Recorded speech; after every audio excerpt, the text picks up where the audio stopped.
د میدان وردګ ولایت ټوپ دښتې پولیسو ښوونیز او روزنیز مرکز ته د کورنیو چارو وزارت په مالي ملاتړ د 48 میلیونه افغانیو په لګښت 10 کیلو واټه برېښنا د سید آباد له عمومي جکشن څخه د 1526 تنو په واسطه ولېږدول شوه. او دغه پروژه په 1400 کال کې شروع سوله چې نن افتتاح وسوله.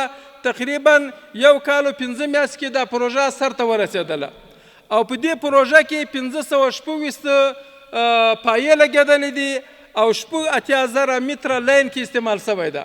نو دا یوه لویه پروژه وله. دا که موږ خارجان ته ورکولی دا بیا په 2 میلیونه ډالر سرته رسوله.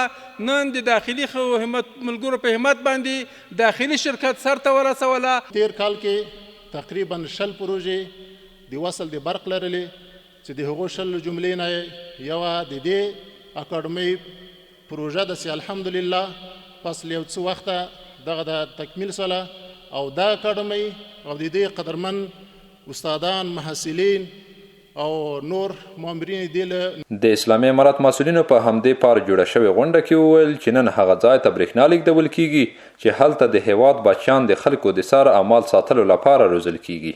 د دغه ولایت والي د برېښنا لوی ریاست له مسؤلینو وغوښتل چې د همدې پروژې شاوخوا کلو ته برېښنا ولېږدوي. کلف ته هر انسان تر خپل وسه لکه څنګه چې دا 28 کیلومتره لار ده تر دغه د برق سټیشن نه تر دې د ښوونې او روزنې مرکز پورې چې دا برق او دا برېښنا یې دلته ورکړې.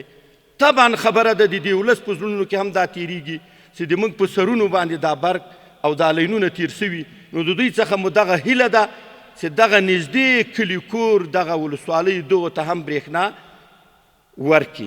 د ټوپ دښتې د پولیسو ښوونیز او روزنیز مرکز د هیواد په کچه یو له لویو مرکزونو څخه دی چې په یو ځل د 1000 پولیسو د روزنې ظرفیت لري چې د برېښنا نشتون د پولیسو روزنې دغه مرکز له ګڼو ستونزو سره مخ کړی و.